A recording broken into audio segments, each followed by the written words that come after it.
আসসালামু আলাইকুম বন্ধুরা, কেমন আছেন আপনারা? আশা করছি আল্লাহর রহমতে সবাই ভালো আছেন। আলহামদুলিল্লাহ আমি অনেক ভালো আছি।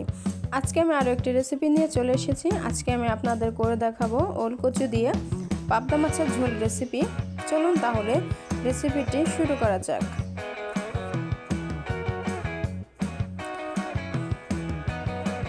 এদিকে কিন্তু আমি চুলার উপরে প্যান বসিয়ে দিয়েছি। চুলাটা আমি অন করে দিয়েছি। তেল দিয়ে এখন আমি পাবদা মাছগুলোকে দিয়ে দিব। আমি লবণ আর হলুদ দিয়ে মাছগুলোকে ভালোভাবে মাখিয়ে নেব। আপনারা চাইলে এখানে মরিচের গুঁড়ো ব্যবহার করতে পারেন, আমি মরিচের গুঁড়ো ব্যবহার করব না। এদিকে আমি একে একে মাছগুলোকে ভেজে নেব। দেখুন আমি প্যানে দিয়ে দিয়েছি, এখন আমি সমস্ত মাছগুলোকে ভেজে নেব। সব মাছগুলোকে আমি ভেজে উঠিয়ে নিয়েছি। মাছগুলো ভেজে নেওয়ার পরে প্যানে কিন্তু তেল ছিল, সেই তেলের মধ্যে এখন আমি পেঁয়াজগুলোকে বেরেস্তা করে নেব।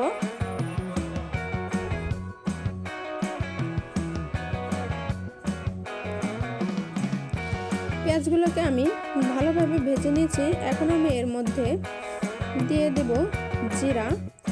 পেঁয়াজ আর জিরার এই ফোড়নটা দিয়েই কিন্তু আমরা তরকারিটা রান্নার শেষে নামিয়ে নেব। আর এই ফোড়নটা দিলে কিন্তু তরকারির স্বাদটা দ্বিগুণ বেড়ে যায়, খেতেও কিন্তু দারুণ লাগে। অবশ্যই যারা গোপালগঞ্জের এদিকে আছেন অবশ্যই তারা কিন্তু এই ফোড়নটা দিয়েই খায় তরকারির মধ্যে।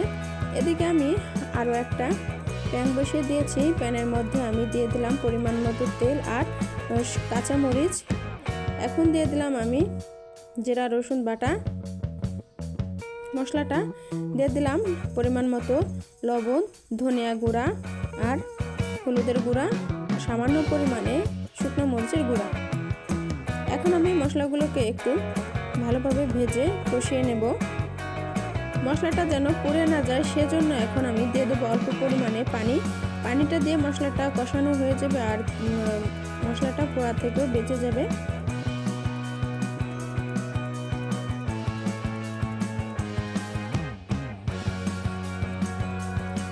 দেখুন মশলার উপর দিয়ে তেলটা ভেসে উঠেছে, পানিটা অনেকটাই টেনে গেছে। এখন আমি দিয়ে দেব এখানে ওলকচু। কচুটাকে আমি এখন দিয়ে দেব মশলার মধ্যে। মশলার সঙ্গে ভালোভাবে আমি এখন মিশিয়ে দেব, উল্টে পাল্টে নাড়াচাড়া করে আমি মিশিয়ে দেব।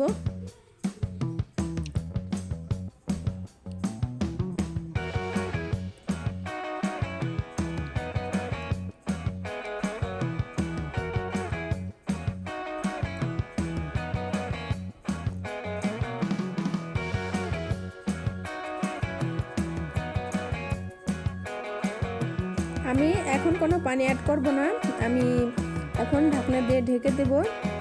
প্রায় 8-10 মিনিট পরে আমি এখন ঢাকনাটা তুলে নেব। দেখুন মশলার সঙ্গে যে পানিটা ছিল ওই পানিতেই আমি অনেকটাই কষিয়ে নিয়েছি। আর তরকারিটা যতটা কষানো হবে তরকারিটা ততটাই মজা হবে, স্বাদ হবে। এখন আমি এই পর্যায়ে দিয়ে দেব 1 কাপ পরিমাণে পানি।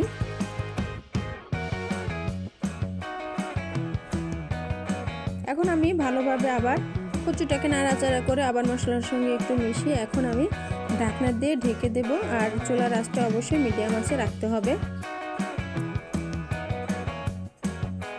প্রায় 15 মিনিট আমি এভাবে একটু কষিয়ে নিয়েছি। দেখুন নিচে তারপরে একটু পানি রয়ে গিয়েছে। কচুটা কিন্তু আমার কষানো হয়ে গিয়েছে। এখন আমি এর মধ্যে দিয়ে দেব 2 কাপ পানি আমি দিয়ে দেব।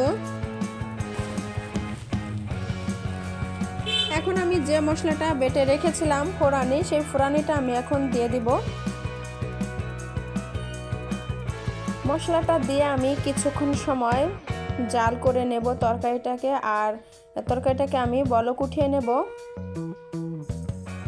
বলক ওঠা পর্যন্ত একটু অপেক্ষা করতে হবে।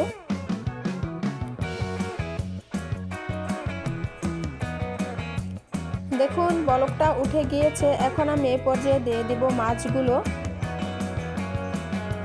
আর ধনিয়া পাতা। মাছের সঙ্গে আমি ধনিয়া পাতা দিয়ে দেব। মাছগুলো যেহেতু আমি ভেজে নিয়েছি এখন ততটা জাল দিতে হবে না। আমি এখন প্রায় 5 মিনিটের মতো তরকারিটা জাল করে তরকারিটাকে আমি নামিয়ে নেব। ধনিয়া পাতা দিলে দেখা যায় তরকারির স্বাদটা ফ্লেভারটা খুব সুন্দর হয়। দেখুন প্রায় 5 মিনিট আমি তরকারিটাকে জ্বালিয়ে নিলাম। এতক্ষণ পর্যন্ত আপনারা যারা আমার ভিডিওটি দেখছেন কিন্তু লাইক করেননি, প্লিজ একটি লাইক করে দেবেন, কমেন্ট করে আপনার মতামতটি জানিয়ে দিবেন যে কেমন হয়েছে। আমরা এত কষ্ট করে ভিডিও করি শুধু আপনাদের একটি লাইক একটি কমেন্টের জন্যই। এতক্ষণ ধৈর্য ধরে আমার ভিডিওটি দেখার জন্য আপনাদেরকে অসংখ্য অসংখ্য ধন্যবাদ। আপনাদের সাথে আমার আবার দেখা হবে অন্য কোনো ভিডিওতে।